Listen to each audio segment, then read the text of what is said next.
சிவன் கொடுத்த வரம். தமிழ் சினிமாவில் ஒரு மாறுபட்ட காதல் கதையை நான் எழுதி, கதை, திரைக்கதை, வசனம், பாடல்கள் எழுதி இயக்கியிருக்கிறேன். அந்த படம் இன்று வரை திரைக்கு வரவில்லை. அந்த படத்தோட கதையை உங்களோடு பகிர்ந்து கொள்கிறேன். கதையை கேட்ட பிறகு, ஆமாம், இது ஒரு தமிழ் சினிமாவில் மாறுபட்ட காதல் கதை என்று நீங்களே சொல்வீர்கள். கதைக்குள். ஒரு கிராமத்தில் +2 படித்து முடித்த ஒரு பொண்ணு. அவள் தான் நம்ம படத்தோட ஹீரோயினி, கதாநாயகி. அவள் படித்து முடித்த உடனே அவள் வீட்டு பக்கத்தில் இருக்கிற அவளை விட ஒரு 4-5 வயது மூத்த முதிர்கன்னியான தன் அக்கா முறையான அவளிடம் தனக்கு ஒரு வேலை வேண்டும் என்று கேட்டிருப்பாள். அவளும் அருகில் உள்ள நகரத்தில், சிட்டியில் வேலை ஏற்பாடு செய்திருப்பாள். அந்த வேலைக்காக முதல் நாள் ஹீரோயினியும் அவளுடைய அக்கா முறையான முதிர்கன்னியும் இருவரும் வேலைக்கு புறப்பட்டு வந்து கொண்டிருக்கிறார்கள். பஸ் ஸ்டாண்டுக்கு வந்து சேரும்போது கொஞ்சம் முன்னாடி ஒரு 20 வயது மதிக்கத்தக்க ஒரு பையன் ஒரு 16 வயது மதிக்கத்தக்க ஒரு பொண்ணுக்கிட்ட லவ் லெட்டர் எழுதி அப்படியே நீட்டுறான், கொடுக்கறான். அவளோ வாங்காமல் ஒதுங்கி ஒதுங்கி செல்கிறாள். இதை அங்கிருக்கும் பலரும் பார்க்கிறார்கள். ஆனாலும் அந்த பையன் அவளை விடவில்லை. அவளிடம் சென்று வற்புறுத்தி கொடுக்க முயற்சி செய்கிறான். அவள் கடுப்பான அவள், இரு உன்னை இன்னும் கொஞ்ச நேரத்தில் நான் என்ன செய்கிறேன் பார் என்று சொல்லிவிட்டு அழுது கொண்டே பஸ் ஸ்டாண்ட் விட்டு ஓடுகிறாள். உடனே ஒரு குரல், ஓடு, அழுதுகிட்டே ஓடு, ஓடி போய் உங்கள் வீட்டில் இருக்கிறவங்கிட்ட பஸ் ஸ்டாண்டில் என்ன ஒருத்தன் என்று அழு. உடனே உங்கள் ஆட்கள், உங்கள் வீட்டில் உள்ளவர்கள், உன்னுடைய அண்ணனோ உன்னுடைய அப்பாவோ உன்னுடைய உறவுக்காரர்களோ இங்கு ஓடி வந்து இவனை இழுத்து போட்டு அடிப்பார்கள். அடிச்சிட்டா பிரச்சனை முடிஞ்சிருமா? நீ படிப்பவளாக இருந்தால் உன் படிப்பை பாதியிலேயே நிறுத்தி விடுவார்கள். நீ வேலைக்கு போகிறவளாக இருந்தால் நீ வேலைக்கும் போக வேண்டாம், ஒன்றுக்கும் போக வேண்டாம், உனக்கு ஒரு கல்யாணத்தை பண்ணி வச்சு தொலைக்கிறேன் என்று உன்னை நிறுத்தி விடுவார்கள். இதோடு போகாது, அவன் உன்னை பழிவாங்க, அடி வாங்கியவன் சும்மா இருப்பானா? உன்னை பழிவாங்க வேறு ஏதாவது யோசிப்பான். இவையெல்லாம் தேவையா என்று சொல்லும்போது அங்கிருக்கும் எல்லோரும் மனதிலும் இந்த ஹீரோ பேசிய வாசகம் ஆழமாக பதிகிறது. அந்த பெண் ஹீரோவை பார்த்து சாரி என்று சொல்லிவிட்டு தன்னிடம் காதல் கடிதம் கொடுக்க வந்தவனிடம் சென்று, நீ என்ன வேலை செய்கிறாய் என்று கேட்கிறாள். அவளோ, நான் படிக்கிறேன் என்று சொல்கிறான். படிக்கிறவன் என்னை வச்சு என்ன கல்யாணம் பண்ணி நீ எப்படி காப்பாற்றுவ? படித்துவிட்டு ஒரு வேலைக்கு போ. வேலைக்கு போய் கை நிறைய சம்பாதித்து கொண்டு வரும்போது உன் காதலை வந்து என்னிடம் சொல். அன்று பிடித்திருந்தால் சம்மதம் சொல்கிறேன், இல்லை என்றால் சாரி சொல்லிவிட்டு போகிறேன் என்று அழுத்தமாக சொல்கிறாள். இந்த சம்பவம் ஹீரோயினி மனதில் ஹீரோ ஒரு ஹீரோவாக மட்டும் ஆழமாக பதிகிறான். அந்த இடத்துல ஒரு மாறுபட்ட கோணலான அகோரமான முக அமைப்புள்ள ஒருவன் வந்து ஹீரோவுடைய கையை பிடித்து கொண்டு, சார், எனக்கு ஒரு காதல் வந்தால், என்னை யாராவது காதலித்தால் அந்த காதலுக்கு நீங்கள் உதவி செய்வீர்களா என்று கேட்கிறான். அந்த இடத்தில் ஒரு பாடல் ஹீரோ பாடுகிறான். சொல்லுங்க சார், எனக்கு காதல் வருமா சார்? சொல்லுங்க சார்.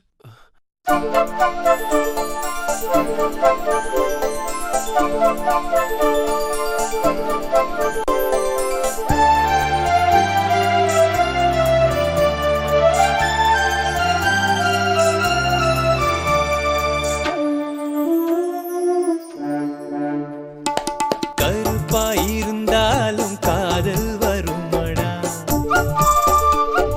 செகப்பாயிருந்தாலும் ஆசை வருமடா, கலராயிருந்தாலும் காதல் வருமடா, வைட்டாயிருந்தாலும் வெயிட்டா வருமடா, கட்டையா இருந்தாலும் குட்டையா இருந்தாலும் நெட்டையா வளர்ந்தாலும் காதல் வருமடா, சிகரிடத்தில் பேச பேச நினைத்தாயடா என்னிடத்தில் ஐடியா கேட்டாயடா கருப்பாயிருந்தாலும் காதல் வருமடா சிகப்பாயிருந்தாலும் ஆசை வருமடா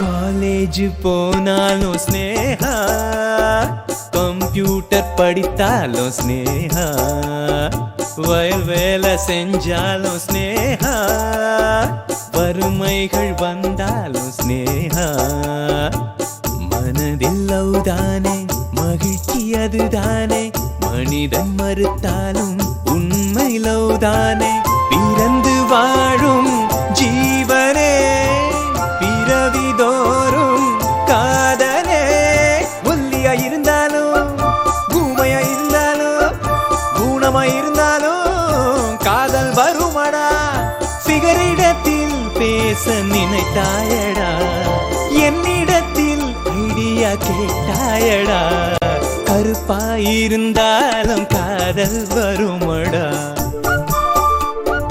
சிகப்பாயிருந்தாலும் ஆசை வருமடா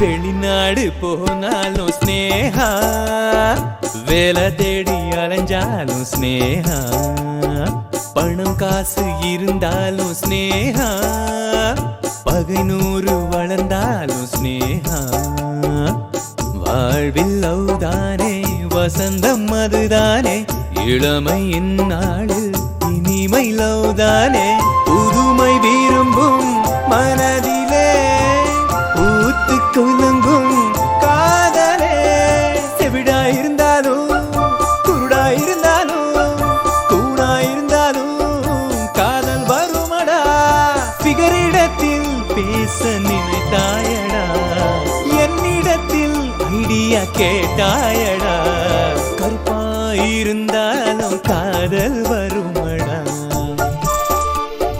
சிகப்பாயிருந்தாலும் ஆசை வருமடா கலராயிருந்தாலும் காதல் வருமடா வைட்டாயிருந்தாலும் வெயிட்டா வருமடா கட்டையா இருந்தாலும் குட்டையா இருந்தாலும் நெட்டையா வளர்ந்தாலும் காதல் வருமடா பிகரிடத்தில் பேச நினைத்தாயடா என்னிடத்தில் ஐடியா கேட்டாயடா.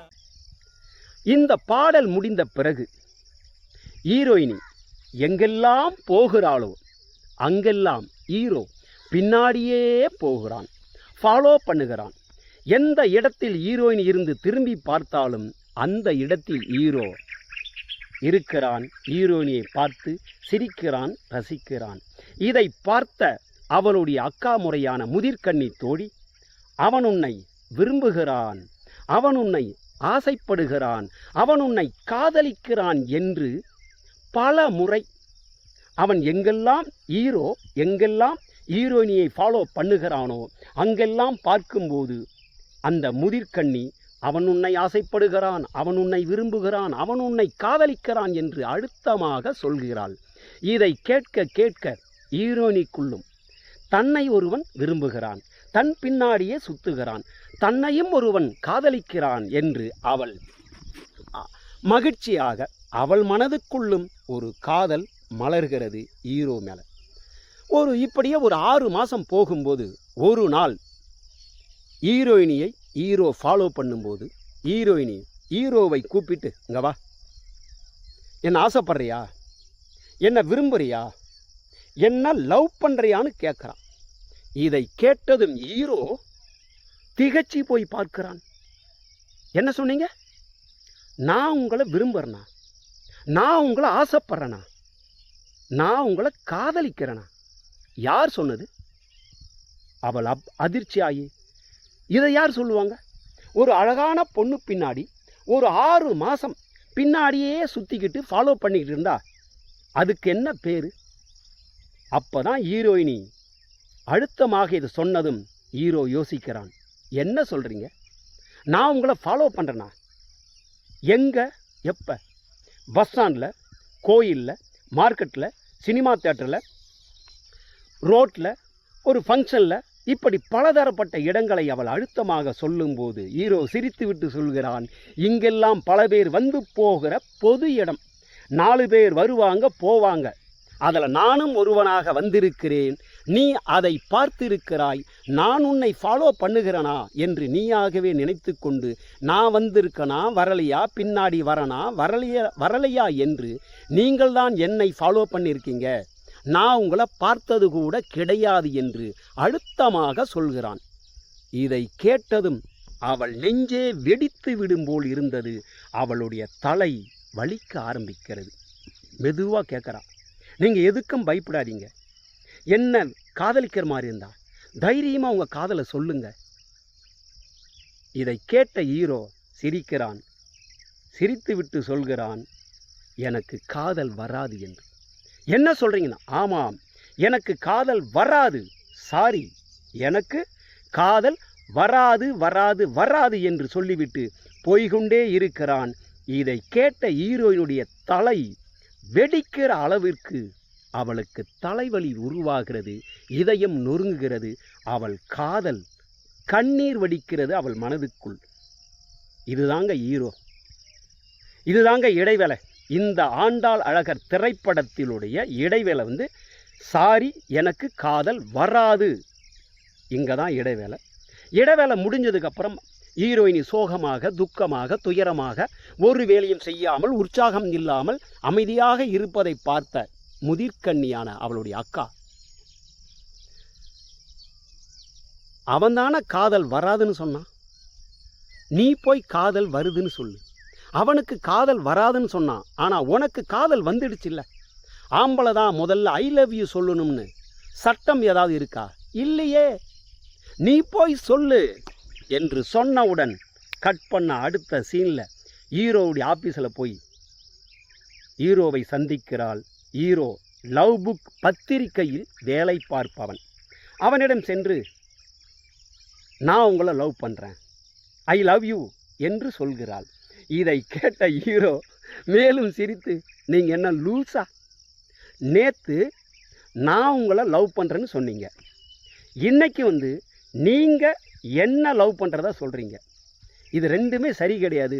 இப்போவும் சொல்கிறேன், எனக்குள் காதல் வராது வராது வராது, போங்க என்று அனுப்பி வைக்கிறான். ஆனாலும் ஹீரோயினி மனதுக்குள் ஆழமாக நினைக்கிறாள், இவனை ஐ லவ் யூ சொல்ல வைக்காம விடக்கூடாது என்று. ஹீரோ எங்கெல்லாம் போகிறானோ அங்கெல்லாம் இவள் பின்னாடி ஃபாலோ பண்ணிக்கொண்டே இருக்கிறாள், ஐ லவ் யூ சொல்லிக்கொண்டே இருக்கிறாள். ஆனாலும் அவன் அதை ஏற்காமல் எனக்கு காதல் வராது என்று சொல்கிறான். இந்த இடத்தில் காதலர் தினத்தை, லவ்வர்ஸ் டே தினத்தை சிறப்பாக ஒரு மண்டபத்தில் நிகழ்ச்சி நடத்துகிறான் ஹீரோ.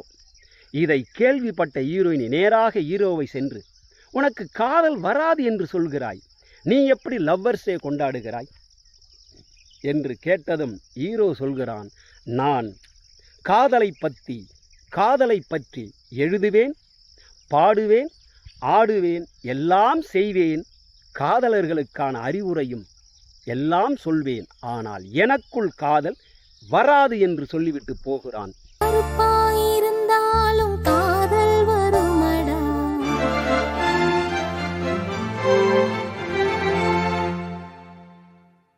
சிகப்பாயிருந்தாலும் ஆசை வருமடா,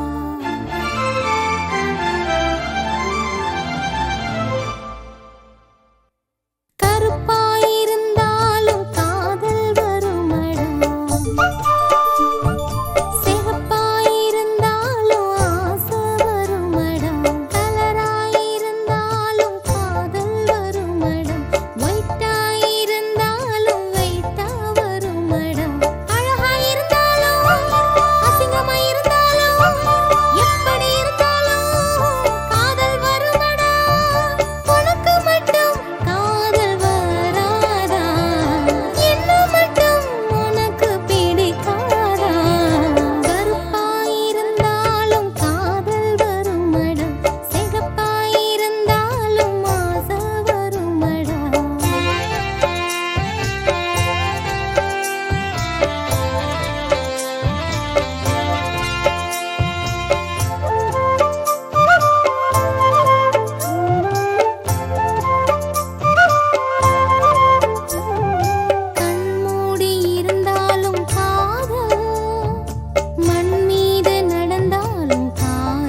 மறுநாள் இவள் கடுப்பாகி ஹீரோவை சந்திக்க செல்கிறாள். அந்த நேரத்தில் ஹீரோவுடைய வேலையில் ஒரு டென்ஷனான நிலை உருவாகிறது.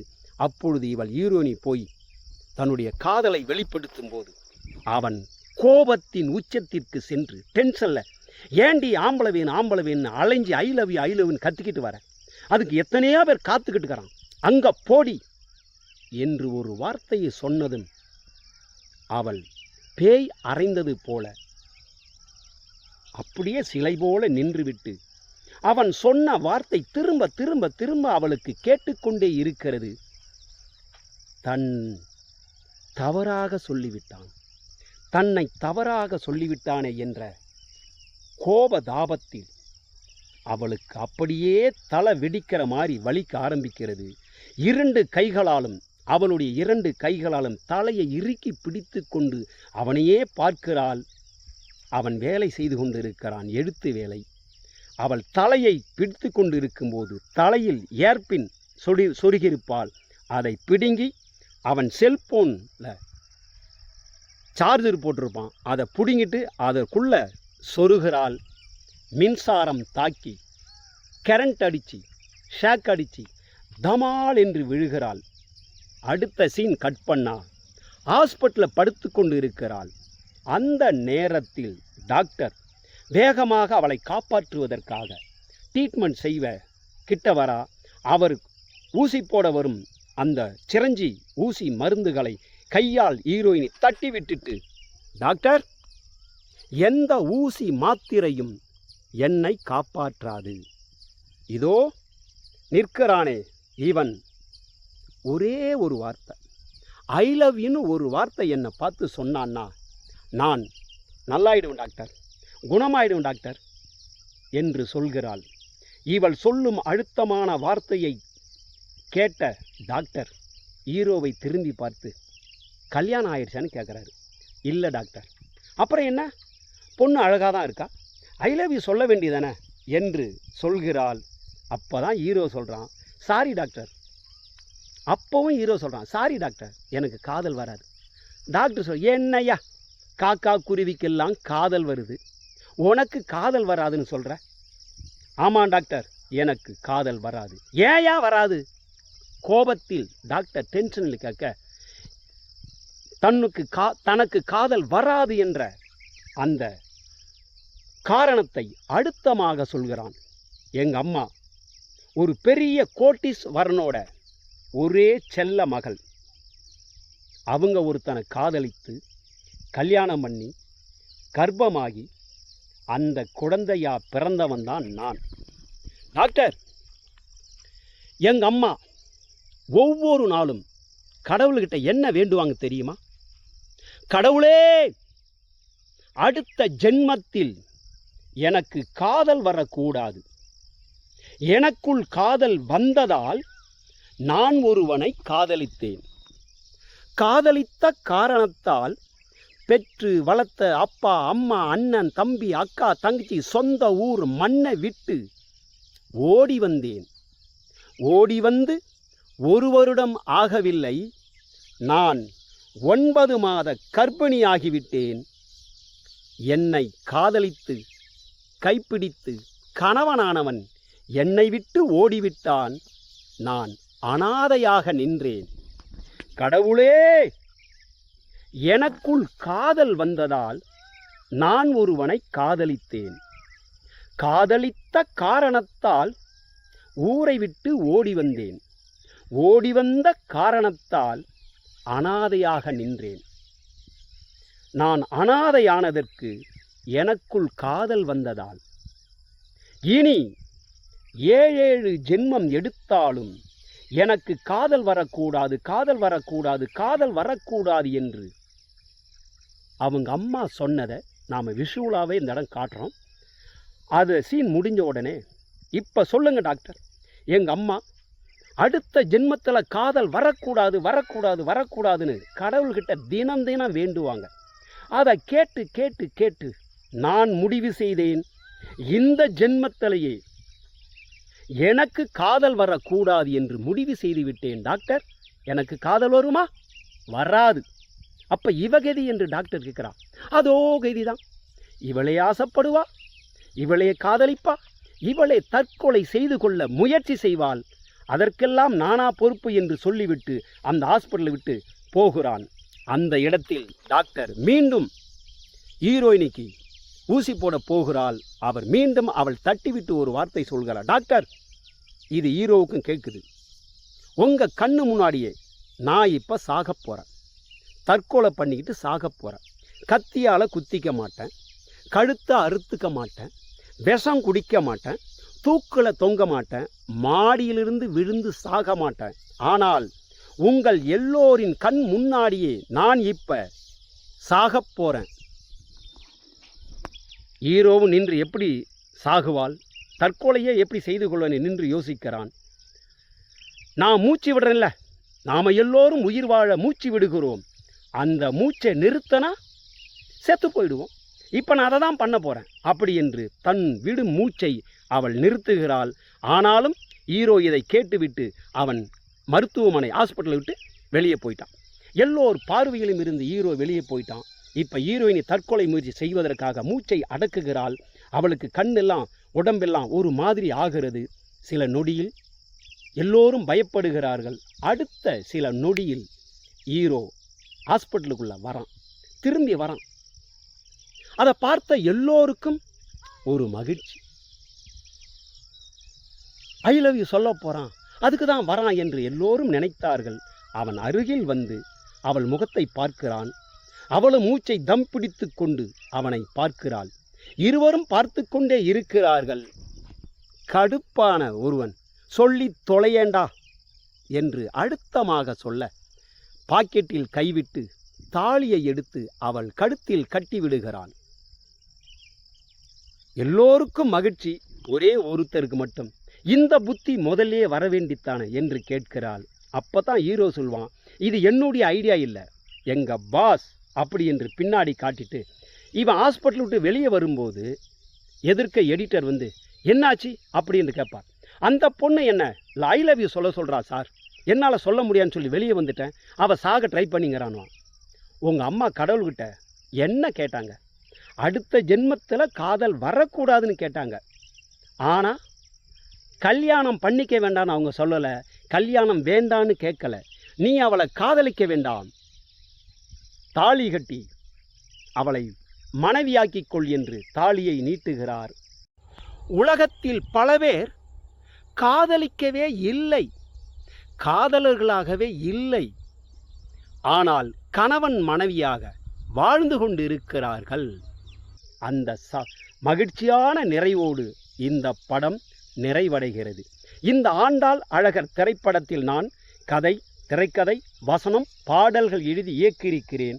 இதைத் தொடர்ந்து இப்பொழுது ஒரு 10-12 வருடங்களுக்கு பிறகு மீண்டும் ஒரு கதையை எழுதி இப்பொழுது படமாக்க தயாராக இருக்கிறேன். தயாரிப்பாளர்கள் கிடைத்தவுடன் இந்த படத்தின் வேலை ஆரம்பிப்பேன்.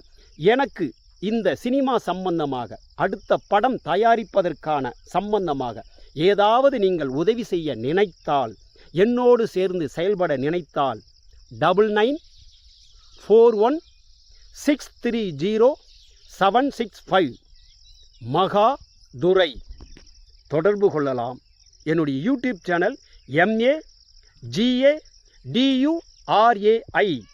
மகா துரை.